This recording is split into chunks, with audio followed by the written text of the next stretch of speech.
This lesson we'll be dealing with noun phrases, and we will try to discuss everything that is related to noun phrases. And we will start by a definition of noun phrase components, functions of a noun phrase, and we will try to give a thorough explanation of each one of these titles or subheadings. We will start by a definition.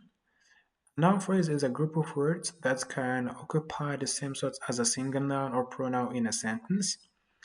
In other words, we could say that a noun phrase has the same function of a noun or a pronoun in a sentence. Let's see these examples. We have the first example, the black cat. And this noun phrase has three components. We have the is an article, black is an adjective, cat is the noun in this noun phrase. And each one of these components has a function. For example, its nature is an article, but it functions as a determiner. Black is an adjective, and it functions as a pre-modifier of the noun cat, which is the head of the noun phrase. Let's look at the second example. We have a bucket of roses. A is an article, functions as a determiner. Bucket is the main noun or the head of the noun phrase. Of roses is a prepositional phrase that functions as noun complements because it completes the meaning of the noun bucket, which is necessary to the meaning. Let's look at the third example. We have his new car. His is a possessive adjective that functions as a determiner. New is an adjective that functions as a pre-modifier, and car is the head of the noun phrase. We will try to tackle three parts in noun phrase components. We'll start by determiners, modifiers, and complements.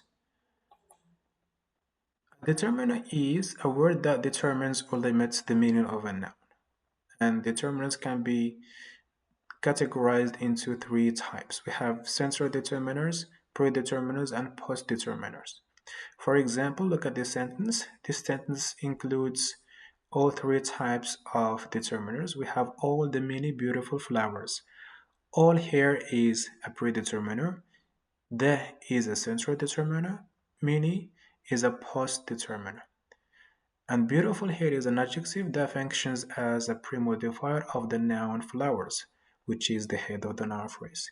And each one of these determinants has its own nature.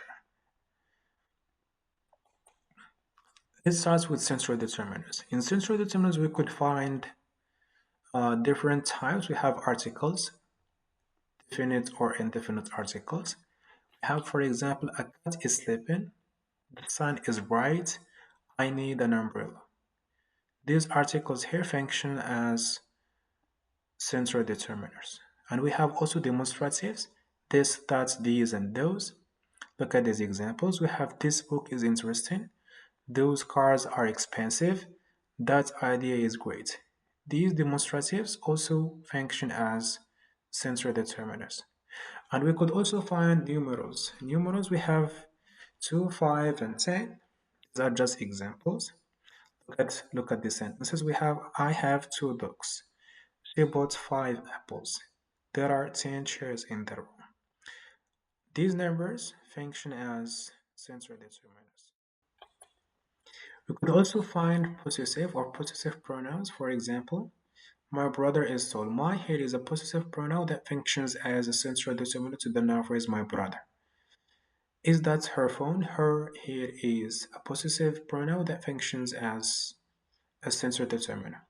And we could also have possession in form of a noun.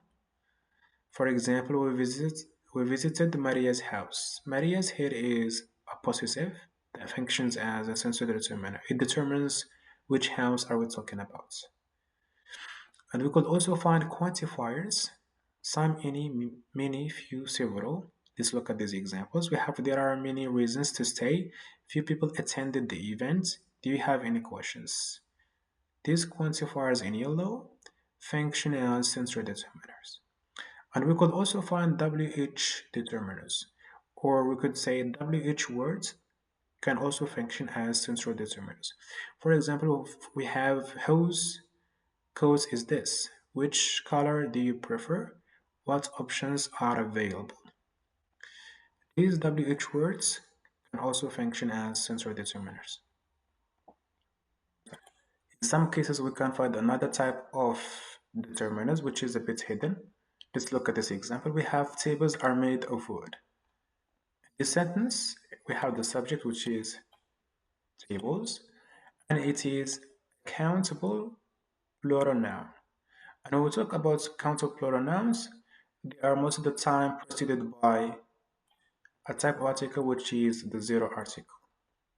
So the zero article here is a type of determiners.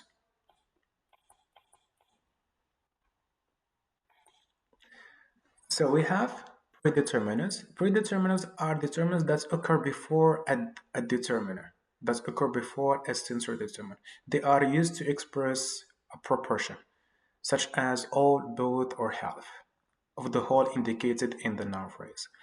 For example, so this is the structure of a noun phrase that has predeterminants and sensory determinants. We have the predeterminant, the sensory determinant, and then the head of the noun phrase. Let's look at these examples. We have all the children finished their work. All here is a predeterminer, the is a sensory determiner, and children is the head of the noun phrase. So all here shows the proportion of the children. And the same can be applied to the following examples. We have half my cake is gone. Half here is a predeterminer, my is the sensory determiner, and cake is the head of the noun phrase. Both the parents attended the meeting.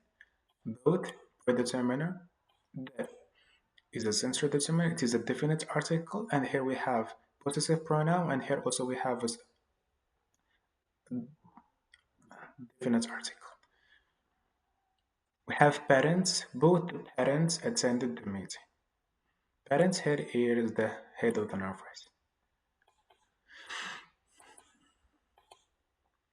In some cases, predeterminants can also appear with zero articles, no definite or indefinite articles. You can also you can say zero articles or indefinite articles before plural countable nouns. For example, all dogs love to play. All is a predeterminer. It shows the proportion. And here we have zero article because here we are talking about dogs, and dogs is plural countable noun. Both is a predeterminer. Players is the head of the noun phrase, and it is plural countable. So here we can see that we have a zero article. Double efforts are needed. Double is a predeterminer. It shows the proportion of the efforts. And effort is a plural countable noun. So we could say that we have here a zero article. This is the sign of a zero article.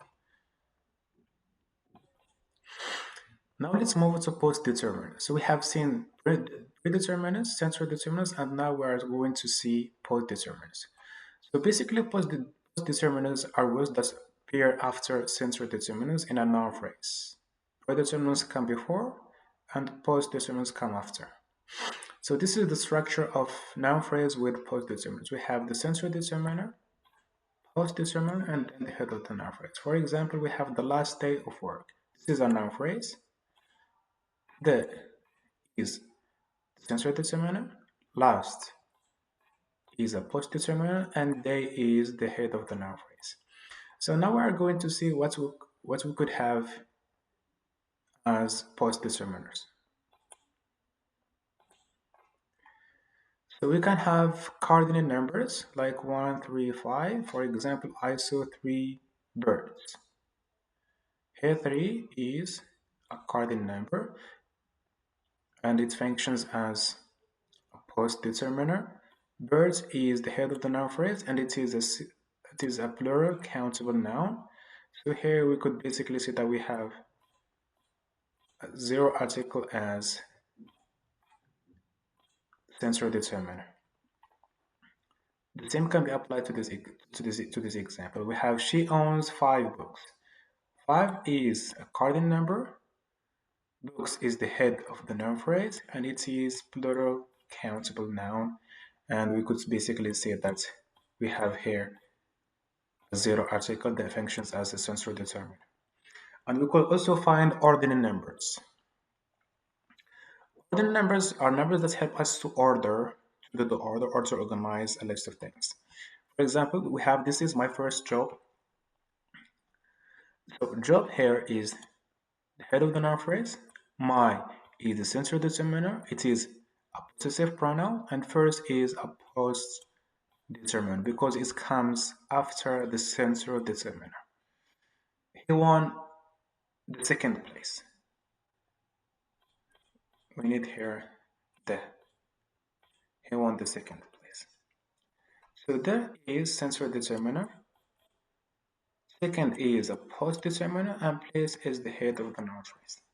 You can also find general ordinals. We have next, last, previous, several, certain.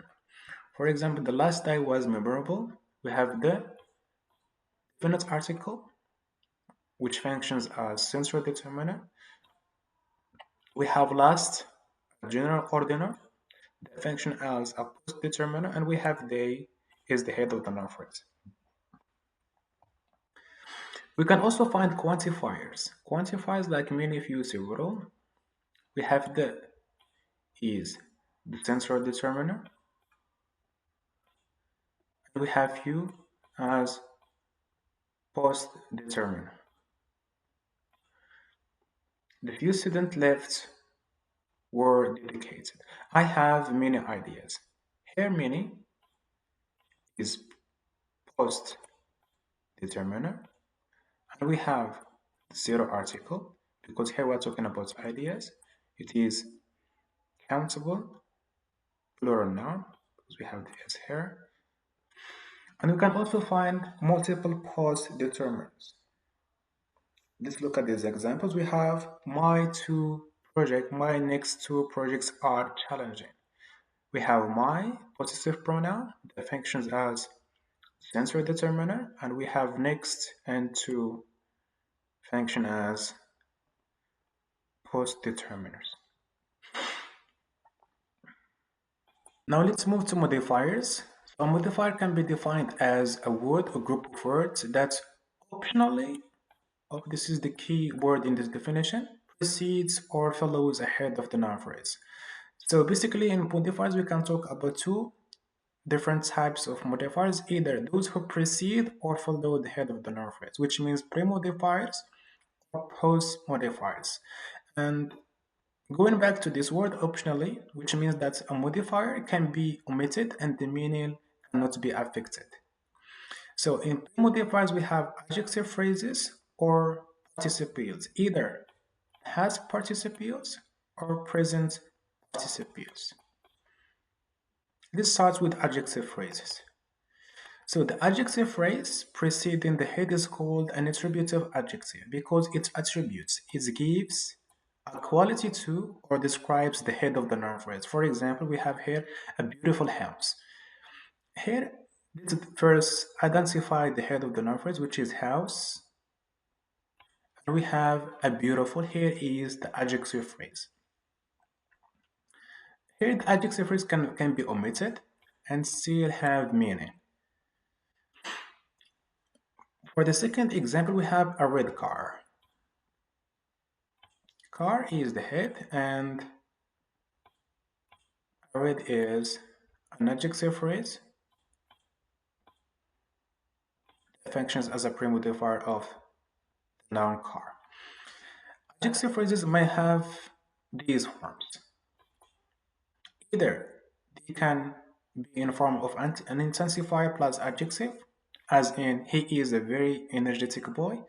Here is very is an intensifier, and energetic is an adjective, and boy is the head of the noun phrase. The same can be applied to this sentence. She was a little angry with him. Here, a little is intensifier, and angry is an adjective.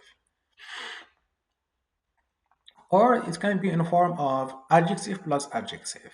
For example, I ate a tasty, healthy meal. Tasty and healthy are both adjectives that function as pre-modifier to the noun meal. He is a nice and intelligent man. We have nice and intelligent. We have two adjectives. And man is the head of the noun phrase.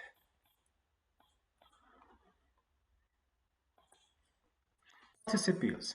Here we can talk about two types of participles. Either present participles that ends with ing or past participles that ends with ed for regular verbs, and for irregular verbs each one of the verbs has its own form.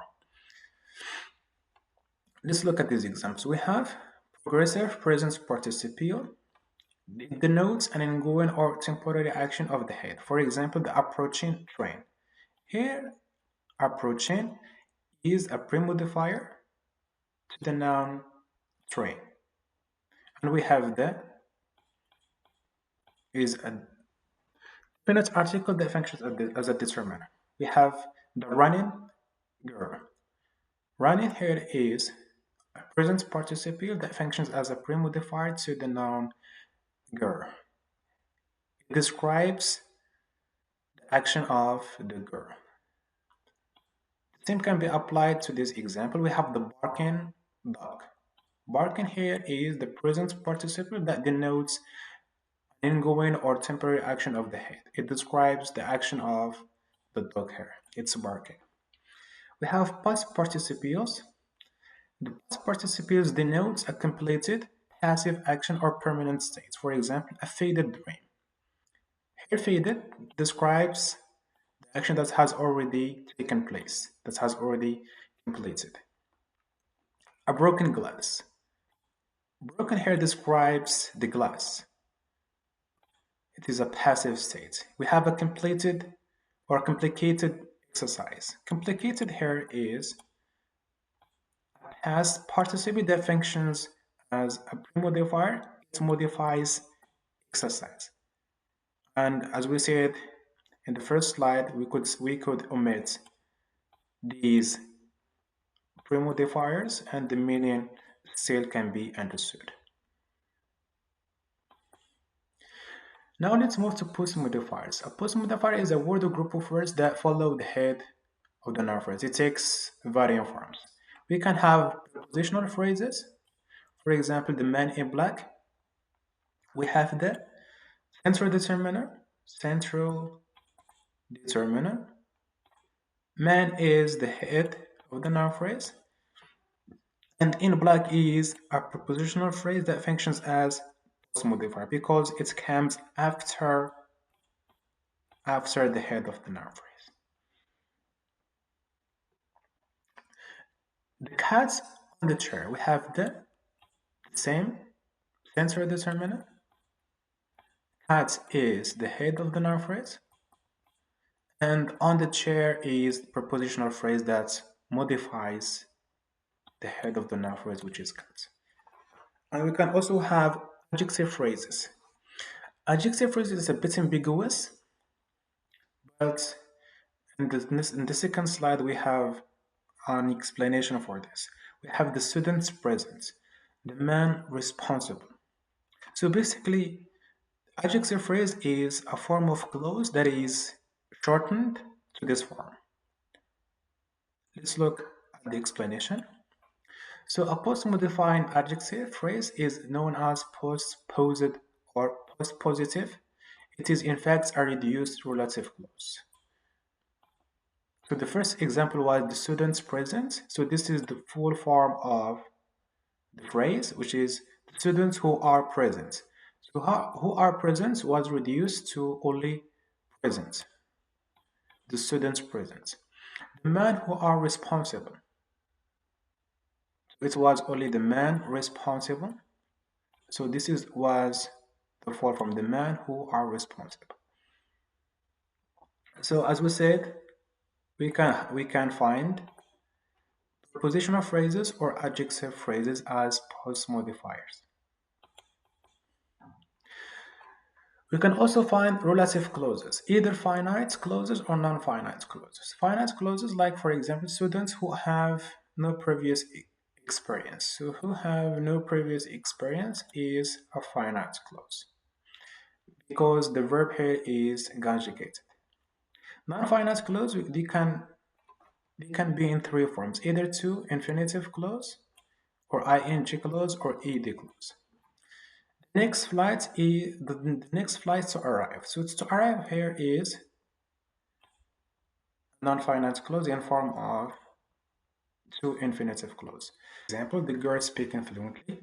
Speaking fluently here is a non-finite clause in form of an ing clause.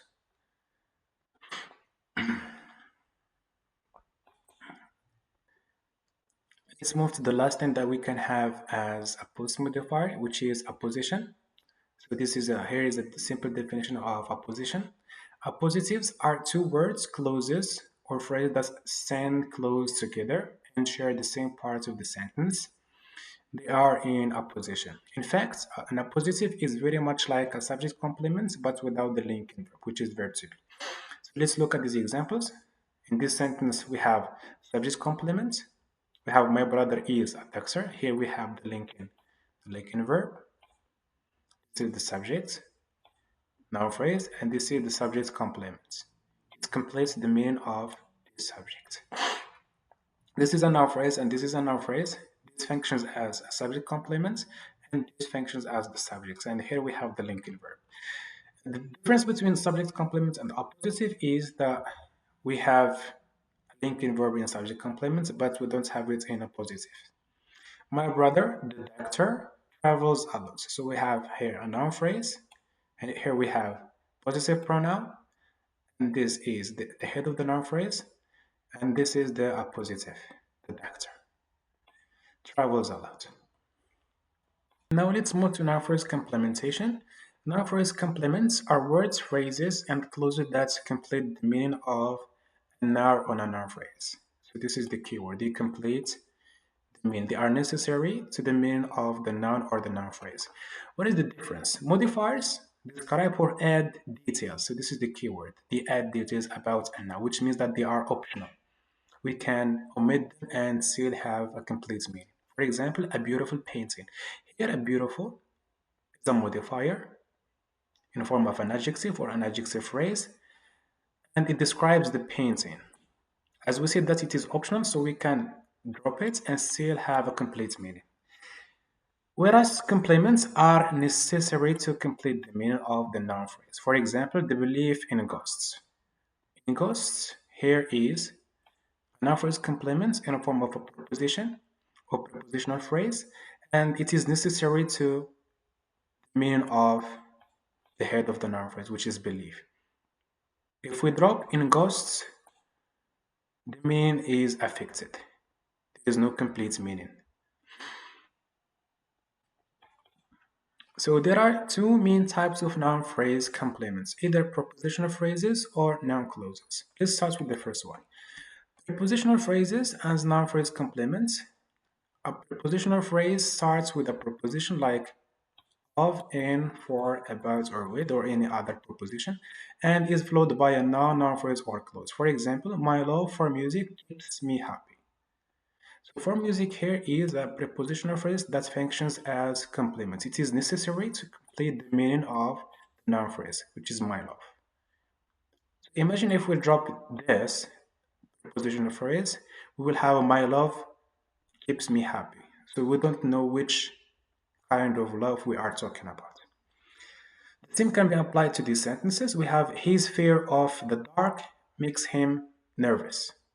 So of the dark here is a prepositional phrase that functions as noun phrase complement.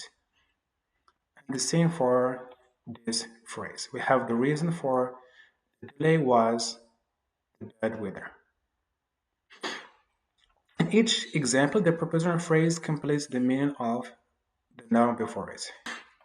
Noun clauses as noun phrase complements. A noun clause is a dependent clause that acts like a noun. It often starts with words like that, if, whether, who, what, when, where, why, and how. A relative pronoun in general. For example, we have the belief that ghosts are real is common in some cultures. So that ghosts are real here is a noun clause that functions as a noun phrase complement. It completes the meaning of this noun. The same can be said to these examples. We have the fact that he passed the test surprised everyone. That he passed the test is a noun clause. And here we have head of the noun phrase, which is fact. So this is all a noun phrase. Fact that he passed the test. This is a noun phrase, and we have the verb or a predicate. Her fear that she might fail kept her up all night. That she might fail is a noun clause that functions as a noun phrase complement. It completes the meaning of the word fear. So that was all. We're going to see another part, which is going to be about noun phrase functions.